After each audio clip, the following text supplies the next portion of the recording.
Dharma Jewel Platform. Sutra. With the commentary of Tripitaka Master Hua. English translation by the Buddhist text. Translation Society. Chapter I. Action and Intention. Commentary. In this first chapter of the Sutra, the Sixth Patriarch gives his disciples a biographical sketch of himself. Action refers to the Sixth Patriarchs. Activities and intention is that upon which he based his cultivation. Action and intention refers to the source where it all began. Sutra. At one time the great master arrived at Pao Lin. Magistrate Chou of Shao and other local officials climbed the mountain and invited the master to come into the city to the lecture hall of the Ta Fan temple to speak the Dharma to the assembly. When the master had taken his seat, the magistrate and over 30 other officials, more than 30 Confucian scholars, and more than 1,000 Bhikshus, Bhikshunis, Taoists, and laypeople, all made obeisance at the same time, wishing to hear the essentials of Dharma. Commentary. For every sutra, 6 requirements must be met. Commonly explained in the opening sentences, they are faith, hearing, time, host, place, and assembly. Only when these 6 are fulfilled is the orthodox Dharma being spoken. To conduct a sutra session, there must be an assembly. Magistrate Chou and the gathering of disciples and followers fulfills this requirement. Then there must be a place to speak the Dharma. Pao Lin Mountain fulfills this requirement. A Dharma master who thoroughly understands the Dharma must be present as host. Here it is the great master, the Sixth Patriarch. At one time suffices for the time requirement, and that all made obeisance at the same time fulfills the faith requirement. They came wishing to hear the essentials of Dharma, and that fulfills the requirements of hearing. Chou and the officials climbed Pao Lin Mountain, which is about 10 miles from Shao where Ta Fan Temple, now called Ta Chien Temple, is located. I lived there for a while. This is where the Sixth Patriarch spoke the Dharma Jewel Platform Sutra. Sutra. The Great Master said to the assembly, good knowing advisors, the self-nature of Bodhi is originally clear and pure. Simply use that mind, and you will straightway accomplish Buddhahood. Good knowing advisors, listen while I tell you about the actions and intentions by which Huineng obtained the Dharma. Commentary.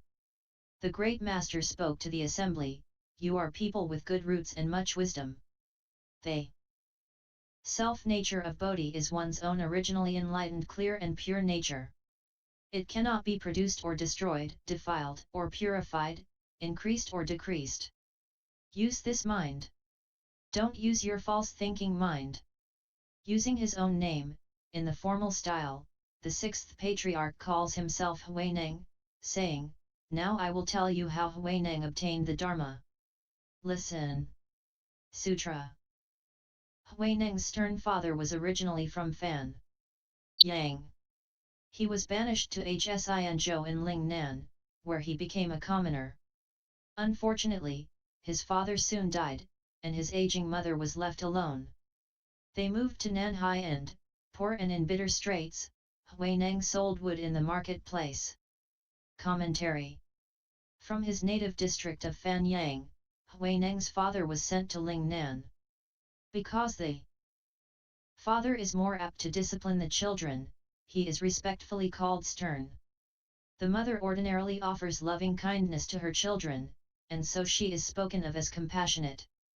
Hui, kind, means that he was kind and compassionate, bestowing Dharma upon living beings. Neng, able, means that he was able to do the Buddha's work. The Sixth Patriarch's family name was Lu.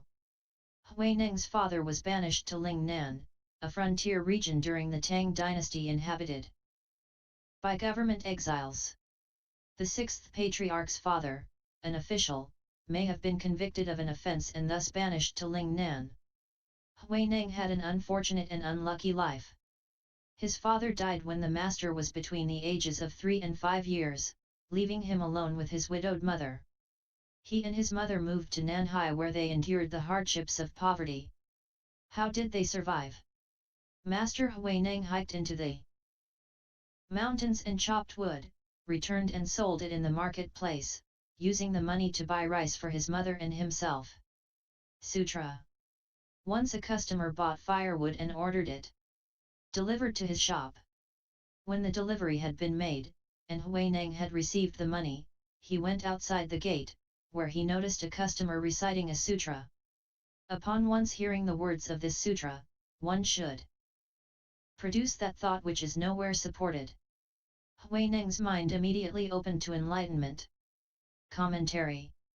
Because the Sixth Patriarch's family was poor, he received little formal schooling and could not read. At that time in China one needed money to go to school.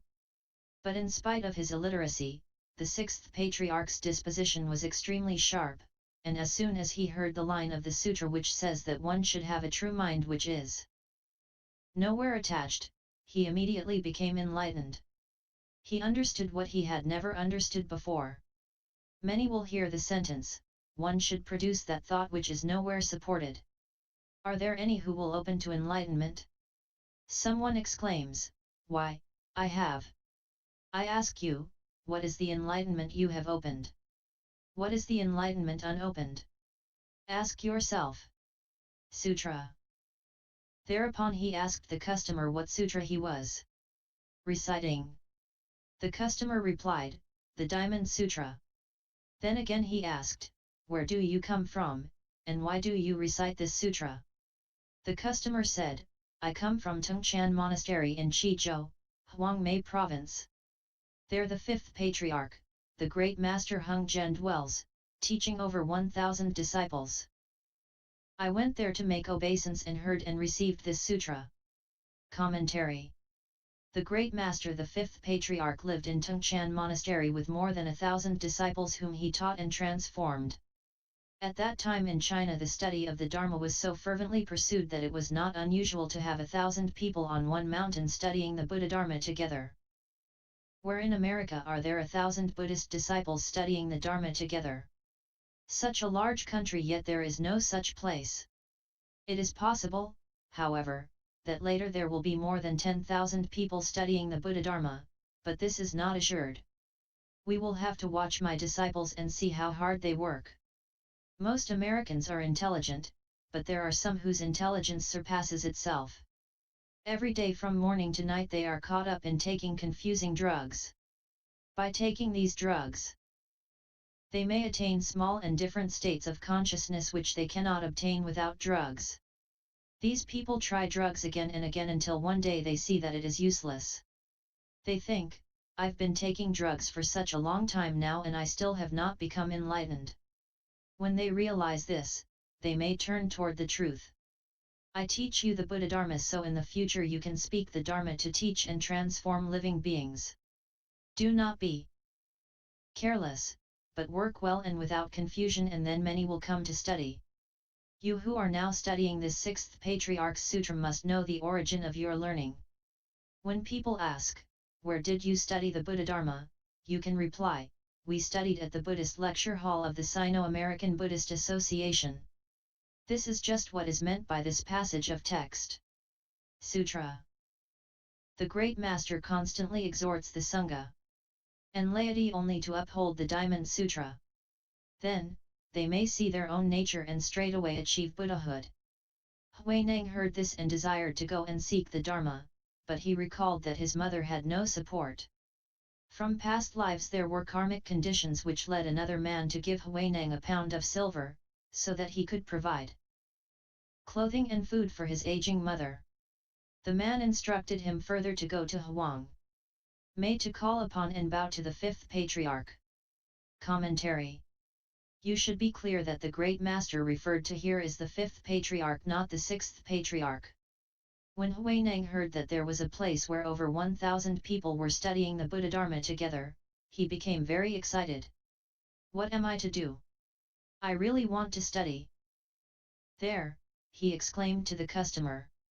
I heard you recite the Diamond Sutra and I understood the principles. I want to go seek the Buddha Dharma, but I have an aging mother who has no one to care for her. What can I do? Since bodhisattvas do not seek fame, the sixth patriarch did not say which great bodhisattva helped him at this time. The sutra simply says that, because of former karmic conditions, a customer gave Huineng a pound of silver. This was certainly a valuable offering. The yield of a day's work chopping firewood was worth only a few copper pennies in the marketplace, so even if Huineng had sold all the wood gathered in 1,000 days, its value would not have equaled the gift of silver. The silver provided for his mother's food and lodging. Maybe the man said, "You are poor and yet you want to study the Buddha Dharma. Here, I will help you a bit," and gave him an offering that he might go and seek Dharma. The merit and virtue of this offering was great, and in the future this man will certainly be a flesh-body bodhisattva. Now, perhaps one of us is doing this kind of work. Think to yourself, have I done this kind of meritorious deed? You don't remember? It doesn't matter, there's no need to have false thinking about it. The man urged him on, saying, "You have such great faith that as soon as you heard this sutra you opened to enlightenment and understood the principle. Hurry! Go right away to see the great master at Huangmei. It will surely be worth your while. Do not delay, go at once." Sutra. After Huineng had made arrangements for his mother's welfare, he took his leave. In less than 30 days he arrived at Huangmei and made obeisance to the fifth patriarch, who asked him, "Where are you from and what do you seek?" Huineng replied, "Your disciple is a commoner from Hsinzhou in Lingnan and comes from afar to bow to the master, seeking only to be a Buddha, and nothing else." The patriarch said, "You are from Lingnan and are therefore a barbarian, so how can you become a Buddha?" Huineng said, "Although there are people from the north and people from the south, there is ultimately no north or south in the Buddha nature. The body of the barbarian and that of the high master are not the same, but what distinction is there in the Buddha nature?" The fifth patriarch wished to continue the conversation, but seeing his disciples gathering on all sides, he ordered his visitor to follow the group off to work. Huineng said, "Huineng informs the High Master that this disciple's mind constantly produces wisdom and is not separate from the self-nature. That, itself, is the field of blessing. It has not yet been decided what work the High Master will instruct me to do." The fifth patriarch said, "Barbarian, your faculties are too sharp. Do not speak further, but go to the back courtyard." Huineng withdrew to the back courtyard where a cultivator ordered him to split firewood and thresh rice. More than 8 months had passed when the patriarch one day suddenly saw Huineng and said, "I think these views of yours can be of use but fear that evil people may harm you. For that reason I have not spoken with you. Did you understand the situation?" Huineng replied, "Your disciple knew the master's intention and has stayed out of the front hall, so that others might not notice him." Commentary. As soon as the sixth patriarch made arrangements for his mother's welfare, he left. Some 30 days later he arrived at the east side of Shuangfeng Mountain, at Tongchan Monastery. During his journey he had had no false thoughts and so he was unaware of how much time had passed before he arrived at Huangmei. The master was 22 years old at the time. When the great master asked from where he had come, Huineng told him that he was from the south, from Hsinzhou. "I don't want anything at all," he said, "I only want to be a Buddha. All the rest is irrelevant." The fifth patriarch said, "You are a southerner, and southerners are all barbarians. The word barbarian is, in Chinese, K Liao 16K is dog-like animal with an extremely short snout. Liao refers to the coarse people of the borderlands. Basically, this means that those who cannot understand the principles of being human belong to the category of animals." And "How can you become a Buddha?" asked the fifth patriarch. The sixth patriarch answered him promptly, "Although people are from the north and from the south," he said, "the Buddha nature is one and is everywhere the same."